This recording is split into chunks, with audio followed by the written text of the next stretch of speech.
Assalamualaikum warahmatullahi wabarakatuh, teman-teman.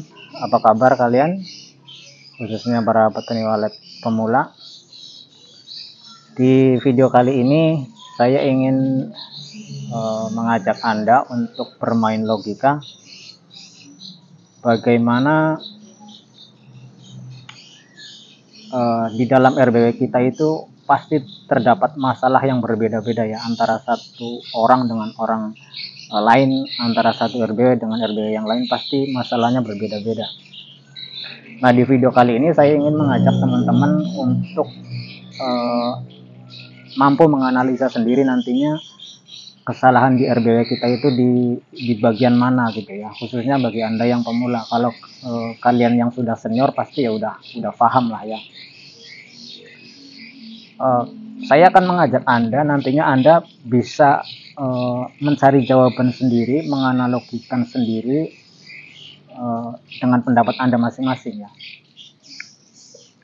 Saya melihat para pemula ini selalu menitik beratkan kesuksesan sebuah RBW pada suara panggil. Ketika terjadi galau atau terjadi tidak respon, kemudian burung waletnya yang datang ini tidak banyak, teman-teman pasti selalu menyalahkan suara panggil.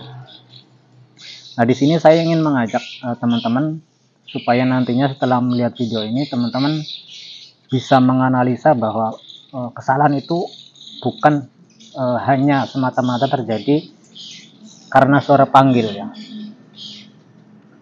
Oke, kita mulai saja ya. Jadi kita berandai-andai ya. Anggap saja kita punya rumah walet baru, ini gedung walet baru yang sudah siap on perdana. Kemudian teman-teman belilah suara walet, suara panggil walet ini suara yang terbaik, yang termahal. Anggaplah itu suara yang memang juara kompetisi lah, anggaplah begitu ya. Lalu teman-teman pasang di RBW kalian, kemudian on perdana. Pertanyaan pertama adalah, seandainya lokasi RBW Anda itu populasi waletnya minim atau mungkin tidak ada burung walet, mampukah suara yang terbaik itu, suara yang termahal itu, suara panggil juara kompetisi itu tiba-tiba mendatangkan ratusan mungkin ribuan burung padahal populasi di situ tidak ada? Jawabannya tidak mungkin. Artinya bahwa populasi juga berpengaruh pada nantinya banyak atau tidaknya burung walet yang datang ke gedung kita. Sangat berpengaruh pada perkembangan gedung walet kita nantinya. Yang kedua, anggaplah populasi banyak, suara panggil udah yang terbaik, terbagus, yang paling mahal, juara kompetisi, populasi bagus, banyak burung walet di tempat kalian misalkan. Datanglah burung-burung itu ke rumah walet kita, banyak, ratusan mungkin, yang mungkin ribuan mungkin, anggaplah seperti itu. Tapi burung-burung itu hanya berterbangan di atas, tidak mau tembus ke LMB. Pertanyaan kedua, apakah kesalahannya pada suara panggil itu? Apakah kita harus ganti karena burung-burung itu tidak masuk ke LMB? Teman-teman pasti bisa jawab sendiri bahwa tugas SP suara panggil itu adalah memanggil burung, mendatangkan burung. Sedangkan ketika burung sudah datang, belum tentu dia langsung masuk LMB. Bisa jadi burung-burung itu tidak masuk karena kesalahan setelan volume mungkin terlalu keras, sehingga burung-burung itu takut untuk masuk. Jadi kesalahannya bukan di suara panggil. Jangan teman-teman kemudian langsung ganti suara panggilnya, karena mungkin kesalahannya adalah di setelan volume. Jadi seperti itu ya, bukan harus selalu ganti suara panggil. Kemudian ketiga, Anggaplah suara terbaik, populasi bagus, burung-burung datang, masuk ke LMB, tapi kemudian keluar lagi. Apakah kesalahannya juga di suara panggil? Jawabannya tentu tidak, karena burung ini sudah datang dan dia sudah mau masuk ke RBW kita. Bisa jadi burung-burung ini kemudian keluar lagi karena burung-burung ini bukanlah burung-burung muda. Burung-burung dewasa ini hanya main-main saja. Pada saat sore hari dia akan pulang ke RBW tempat tinggal dia, karena dia memiliki sarang di RBW tempat dia memiliki, mungkin sudah memiliki anak yang harus dia urus. Jadi dia datang hanya untuk bermain-main saja. Jadi bukan kesalahan di suara panggil. Atau mungkin ada burung-burung walet muda sudah datang tapi kemudian pergi lagi karena mungkin ada kesalahan di dalam RBW kita, di internal RBW kita, mungkin terlalu panas di dalamnya, kemudian burung-burung ini tidak betah, jadi hanya mampir, sudah masuk, keluar lagi, pergi lagi. Jadi kesalahannya bukan di suara panggil ya. Teman-teman nanti bisa menganalisa sendiri kesalahannya di mana. Nah, itu yang ini ya. Kemudian selanjutnya, anggaplah burung-burung ini sudah datang, sudah mau masuk, sudah mau menginap lah istilahnya. Tapi kemudian beberapa hari kemudian burung-burung ini tidak terlihat, tidak balik lagi. Yang ingin saya tanyakan, apakah ini kesalahan suara panggil? Kenapa teman-teman kemudian ketika burung-burungnya kemudian tidak betah, yang diganti malah suara panggil? Kan suara panggilnya sudah bekerja, tadinya sudah mendatangkan burung, kemudian burungnya kemudian pergi lagi karena tidak betah.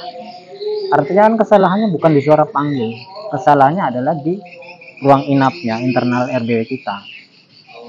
Bisa jadi karena mungkin tidak membuat burung-burung ini nyaman, kemudian mungkin ada masalah lain. Nah, di sini teman-teman nanti bisa menganalisa sendiri kesalahan yang ada di RBW kita, kekurangannya itu apa? Mungkin karena suhunya terlalu panas, mungkin papan siripnya kotor, atau mungkin ada sebab-sebab lain. Kemudian yang terakhir, jika semua sudah terpenuhi nih, mungkin suara panggilnya sudah bagus sekali, sudah mau masuk, kemudian sudah mau menginap, kemudian sudah mau bikin sarang, tapi tiba-tiba burung-burung ini pergi. Apa kesalahannya juga di suara panggil? Kan tentu tidak. Jadi kesalahannya ini jangan selalu menitik beratkan ke suara panggil. Ketika burung-burung ini sudah menginap, sudah betah, tapi tiba-tiba pergi, pasti ada penyebab lain. Kemungkinan ada hama di dalam RBW kita, di ruang inapnya mungkin ada hama yang membuat burung-burung ini tidak betah, atau kemungkinan ada predator yang tidak kita ketahui yang membuat burung-burung walet ini kemudian kabur. Nah, inilah yang saya maksudkan tadi ya, bahwa setiap RBW itu memiliki permasalahannya masing-masing, karena setiap RBW ini pasti beda ukuran, pasti beda lokasi, ya pastilah permasalahannya ini berbeda-beda. Ada yang kemudian sudah ada, anggaplah populasinya, kemudian ada yang bermasalah, ada burung hantu, ada tikus, ada ular, tokek. Itu kan permasalahan yang hampir setiap pembudidaya walet ini alami. Jadi khususnya bagi kalian, jangan selalu menitik beratkan kegagalan di RBW kita itu pada suara panggil. Kita analisa dulu masalahnya di mana gitu. Suara panggil itu jelas tugasnya adalah mendatangkan burung, memanggil burung. Ibaratnya kita promosi kepada burung, burung ini loh ada tempat baru untuk kalian, datang gitu, datang gitu. Kalau burungnya udah datang, ya berarti tugas suara panggil itu udah bagus. Nantinya ada tugas lain dari mungkin suara tarik atau suara inap. yang memang harus kita analisa nanti, apa yang harus kita perbaiki, apakah dari suaranya atau mungkin dari internalnya, suhunya, atau mungkin kebersihannya, perawatannya, dan lain-lain ya. Jadi untuk teman-teman pemula, saya harap setelah nonton video ini mampulah menjadi konsultan di wallet sendiri. Kalian mampu menganalisa sendiri sebenarnya kekurangannya di mana gitu. Jadi itu ya teman-teman, mudah-mudahan video ini setidaknya memberikan kalian ilmu dasar agar tidak semata-mata ketika terjadi masalah yang kalian cari ganti lagi suara panggilnya, sedangkan di bagian lain khususnya internal tidak pernah diperbaiki. Nantinya teman-teman akan kayak gitu terus, nggak maju-maju, malah RBW-nya zong terus, karena mungkin kesalahannya bukan di suara panggil, tapi yang kita lakukan hanya mengganti suara panggil gitu ya. Nah jadi itu aja teman-teman, mudah-mudahan ada manfaatnya ya, bahwa kegagalan sebuah RBW itu tidak semata-mata karena suara panggil saja, bisa jadi sebab lain. Itu aja ya, mudah-mudahan bermanfaat. Assalamualaikum warahmatullahi wabarakatuh.